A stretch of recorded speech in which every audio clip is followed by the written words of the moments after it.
Hello everyone.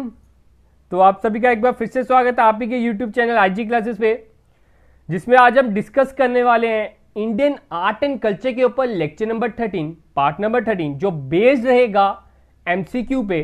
इसमें हम discuss करेंगे हमारे एमसीक्यू ऑन इंडियन लिटरेचर। आप सभी को पता है ये जो हमारा टॉपिक है इंडियन आर्ट एंड कल्चर अपने में एक बहुत बड़ा सब्जेक्ट है। इसकी अकेले की एक किताब आती है नितिन सिंघानिया की, 800-900 पेजों की वो किताब है, मैं बता दूं। तो 3-4 नंबर के लिए अगर हम उसको पढ़ने जाएंगे तो वो एक गुड डिसीजन नहीं होगा, मैं यही कहूंगा। तो एक हमें स्मार्ट वर्क भी करना चाहिए उसके अकॉर्डिंग, ताकि हमारा एक भी नंबर कहीं नहीं जाए और आसानी से हमें सब कुछ ग्रैब भी हो जाए। आप सभी को होता है आर्ट सेक्शन आपका 3 पार्ट्स में डिवाइड किया था मैंने, performing art, visual art and literary art. Performing art मैंने आपको कंप्लीट थ्योरी के साथ पढ़ा दिया क्योंकि ये सबसे मोस्ट इंपॉर्टेंट टॉपिक जाता है आर्ट सेक्शन में। उसके बाद हम डिस्कस कर रहे थे your visual art. Visual art में हमने पहले पेंटिंग पढ़ा, पेंटिंग के ऊपर मैंने आपकी थ्योरी भी पढ़ाई थी। उसके बाद लास्ट लेक्चर में मैं आपके लिए एमसीक्यू लेके आया था आर्किटेक्चर एंड स्कल्पचर, क्योंकि अगर इसको ही पढ़ाना चाहता तो इसके ऊपर ही मिनिमम 5 to 6 लेक्चर बन जाते, तो टाइम वेस्ट करने वाली बात होती है इस टाइम पे। तो अब हम बात करेंगे, हमारा थर्ड आर्ट आता है, that is your literature. That is your literature. तो आज हम लिटरेचर पे आपके लिए एमसीक्यू लेके आए हैं। ये भी बहुत इसमें आपको वही आ सकता है कि बुक को किसने लिखी है, कौन इसके ऑथर है, इसकी ट्रांसलेशन किसने की है, ये कौन से टाइम में आई थी, नोबेल प्राइजेस के बारे में इसमें आएगा। तो चलो बिना टाइम वेस्ट करते आगे बढ़ते हैं। ये मैक्सिमम क्वेश्चन आपके वही होंगे जो आपको पहले एग्जाम में पूछे जा चुके हैं। मैंने वैसे ही इन्हें चुना है, वैसे ही इन्हें सॉर्ट आउट किया है और आपके सामने लेके आया हूं। तो देखते हैं आज का फर्स्ट क्वेश्चन क्या कह रहा है। बिल्कुल इजीएस्ट का सा क्वेश्चन है, अपने जेएनके बेस ये क्वेश्चन है। क्या कहता है, who among the following had written the Rajatarangini which was the first metrical legendary and historical chronological of north western Indian subcontinent. ठीक है, आप सभी को राजतरंगिणी के बारे में पता होगा। अगर आपने जेएनके हिस्ट्री पढ़ा तो सबसे पहले आपको यही बताया जाता है that the oldest record of Kashmir history किसमें पाया जाएगा, राजतरंगिणी में। अब आपने कमेंट सेक्शन में लिख के बताना है जो राजतरंगिणी थी कौन से सेंचुरी में लिखी गई थी, वो आपने कमेंट सेक्शन में लिख के बताना है। तो राजतरंगिणी लिखने वाले कौन थे, कल्हण, ये आपने याद रखना है। और साथ में एक और चीज याद रखनी है, डैड राजतरंगिणी का मीनिंग क्या है, इसका मतलब क्या है। इसका मतलब है river of Kings, river of Kings. ये मोस्ट इंपॉर्टेंट है, इस पॉइंट को याद रखना।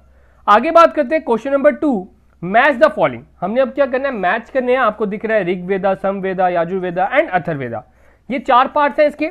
ठीक है, इसके साथ आपने मैच करना है। मैंने आपको पहले ही बताया था दैट ऋग्वेदा क्या है, Rigveda is a collection of religious song. तो रिलीजियस सॉन्ग, धार्मिक गीत के वो एक कलेक्शन है। तो इसका पहला पार्ट तो हमारा क्लिक हो जाएगा, that is your a collection of hymns. Next बात करते हैं समवेदा। ठीक है, जो Samaveda it is a mostly collection of songs mostly taken from the Rigveda, तो ये सेकंड के साथ हो जाएगा। जो यजुर्वेदा है that is a collection of sacrificial formula and Atharvaveda is a collection of spells and charm. तो इसका आंसर आप देख सकते हो, सेकंड क्वेश्चन का आंसर आपका आता है ए ऑप्शन। ठीक है, ये चीज आपने याद रखनी है। आगे बात करते हैं question number 3, select correct pair of book and author. ठीक है, ये जो बुक्स एंड ऑथर्स हैं ये चारों जो दिए हैं आपको, ये चारों के बारे में आपको पता होना चाहिए। देखो मैं इंपॉर्टेंट क्वेश्चन ही लेके आया हूं, आपके ऊपर कोई बर्डन नहीं डाल रहा, कोई एक्स्ट्रा बर्डन नहीं डाल रहा हूं कि हाँ सर बड़ा डीप में हो गया, ऐसा कुछ नहीं है।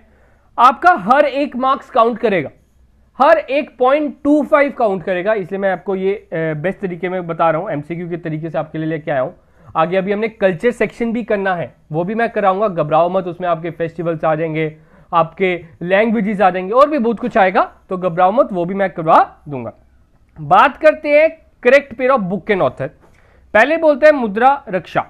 ठीक है, मुद्रक्षा किसने लिखी थी, आपने ये चीज याद रखनी है। मैं चारों के बारे में बता देता हूं। ठीक है, that Mudrarakshasa is written by Vishakha Datta. ठीक है, ये सोमदेवा द्वारा नहीं रचित है, ये विशाखा दत्ता, ये जो इधर लिखा है ना नाम, ये याद आएगा, विशाखा दत्ता जी द्वारा रचित है, जिसमें इन्होंने चाणक्य विंस ओवर राक्षसा के बारे में बताया हुआ है। ठीक है, चाणक्य की लाइफ के ऊपर बेस्ड है, ये चीज याद रखनी है। सेकंड बात आती है बृहद संहिता। ठीक है, जो बृहद संहिता है इसको लिखने वाले वृहामीर थे। ठीक है, वृहामीरा थे। ठीक है, यही इसके रचित थे, बृहद संहिता।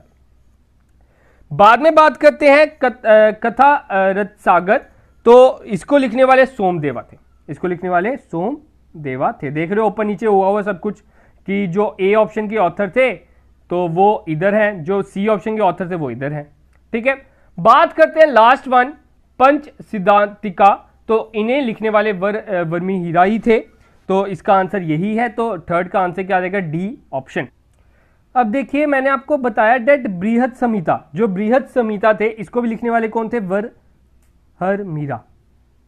ठीक है, अब मैं बता दूं इनकी ज्यादातर जो कलाएं थी, जो इनकी ज्यादातर कथाएं थी जो इन्होंने लिखी, जो इनकी वर्क थे वो ज्यादातर एस्ट्रोलॉजी पे डिपेंड थे। तो ये चीज भी आपने याद रखनी है डेट ये जो आपकी बुक्स हैं जो इन्होंने बी और डी ऑप्शन दोनों इन्होंने लिखी हैं, तो ये किस पे बेस्ड थी, astronomy, eclipses, rainfall, clouds, astrology, इनके ऊपर बेस्ड है। ये चीज आपने याद रखनी है।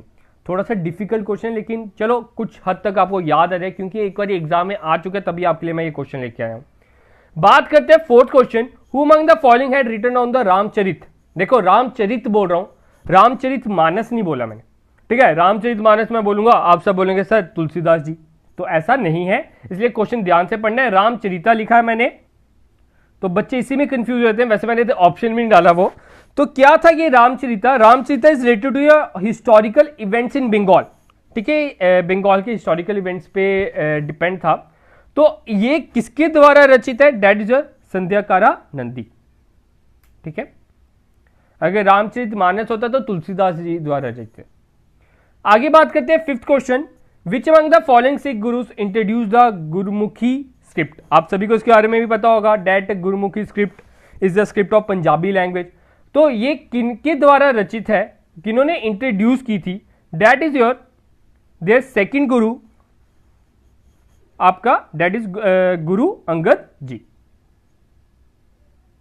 तो फिफ्थ का आंसर क्या रहता है, ए ऑप्शन। आगे बात करते हैं six question, who among the following not the Mahabharata got the Mahabharata translated into Persian and named it as रजमनमे। ठीक है, तो महाभारता को पर्शियन लैंग्वेज में बदलने वाले कौन थे।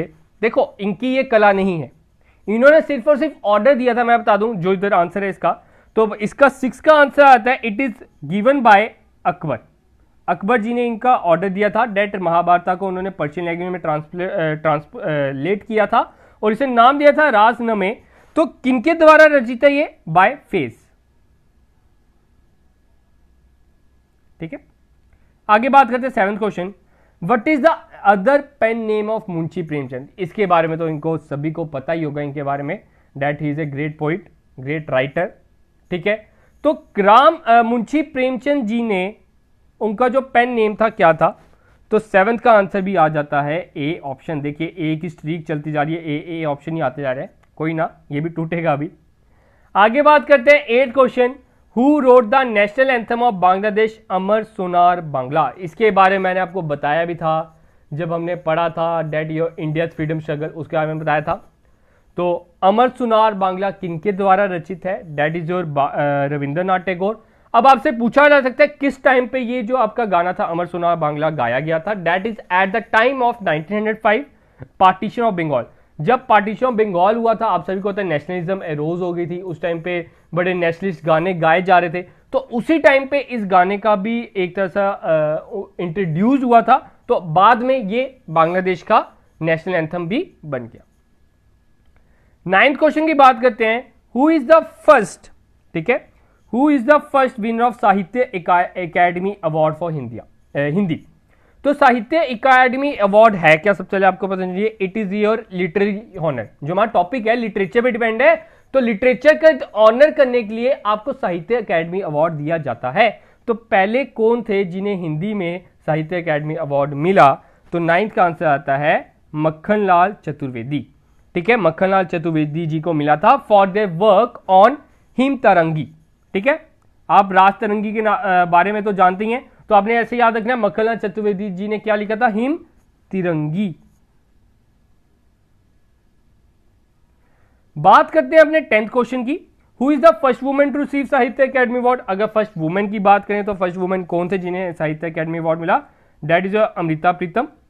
11th क्वेश्चन की बात करते हैं, ये भी बड़ा इंपॉर्टेंट क्वेश्चन है, पूछा जा सकता है, that is Jataka is a Buddhist literature on.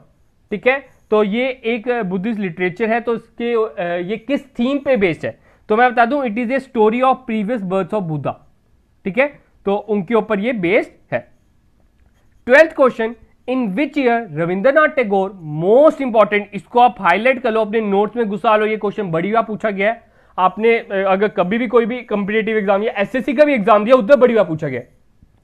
तो कहते हैं रविंद्रनाथ टैगोर जी ने नोबेल प्राइज कब जीता था, ठीक है, तो दैट इज योर 12th का आंसर आता है 1913। आगे बात करते हैं 13 question, the last book authored by doctor APJ Abdul Kalam was. देखो इसका आंसर आपने ध्यान से देना है, ध्यान से पढ़ा करो, आपको थोड़ा रिसेंट के बारे में भी पता होना चाहिए क्या हुआ था। तो डॉक्टर एपीजे अब्दुल कलाम के द्वारा कौन सी लास्ट बुक लिखी गई थी, that is your advantage India in 2015। इनकी डेथ के बाद ये पब्लिश की गई थी इन आई थिंक अहमदाबाद, हाँ उधर इन्होंने ये पब्लिश हुई थी। आगे बात करते हैं, Ramcharitmanas was originally written in which language. जो रामचरितमानस है उसे मैंने आपको बताया तुलसीदास जी द्वारा रचित है, तो उसे असली में किस लैंग्वेज में लिखा गया था, तो उसे लिखा गया था असली में अवध लैंग्वेज में। बाद में तो उसकी लैंग्वेज आप कभी ट्रांसलेट कर सकते हो, बहुत बड़ी बार इसे हिंदी में ट्रांसलेट किया गया, संस्कृत में ट्रांसलेट किया गया, तो लेकिन जब ओरिजिनल की बात करें तो that is in Awadh language. Last question की बात करते हैं, ये भी हमारे एपीजे अब्दुल कलाम जी के ऊपर आ जाता है, that is who is the voice behind the audio book wings of fire, written by former president APJ Abdul Kalam. तो एपीजे अब्दुल कलाम द्वारा एक और ऑटोबायोग्राफी लिखी गई थी, that is wings of fire. वो एक ऑडियो बुक थी, उसमें साउंड देने वाले वॉइस कौन थे, उन्होंने मतलब किन्होंने उसमें वॉइस दी थी, तो इसके बारे में आपको पता होना चाहिए, दैट इज गिरीश कार्नाड। तो गिरीश कार्नाड जी ने विंग्स ऑफ फायर बुक थी, that is autobiography on APJ Abdul Kalam, उन्होंने उसमें वॉइस दी थी। तो ये थे कुछ आपके 15 क्वेश्चन, मेरा ट्राई अप रहेगा इसके ऊपर भी आपके लिए और एमसीक्यू लेके आऊं, ताकि आपका कोई भी एमसीक्यू इसमें से छूटे ना, आपका कोई भी मार्क्स इसमें से छूटे ना। तो यही रहेगा। अब कल्चर सेक्शन यहाँ बहुत जल्द स्टार्ट कर देंगे। ये आपका आर्ट सेक्शन था, ये हमने आर्ट सेक्शन कंप्लीट कर लिया है, तो 13 लेक्चर्स में कंप्लीट किया है। कल्चर को मैं कोशिश करूंगा जल्द से जल्द ईजिएस्ट वे में आप तक पहुंचा सकूं। अगर आपको ये लेक्चर अच्छा लगे तो लाइक जरूर कीजिएगा, सब्सक्राइब जरूर कीजिएगा और दोस्तों के साथ शेयर जरूर कीजिएगा। और जो मैंने आपको होमवर्क पोर्शन दिया था फर्स्ट क्वेश्चन में, वो आप कमेंट सेक्शन में जरूर लिखेगा। तो आज के लिए इतना ही गाइस, तो मिलते हैं अपने नए लेक्चर के साथ। तो आज के लिए अलविदा।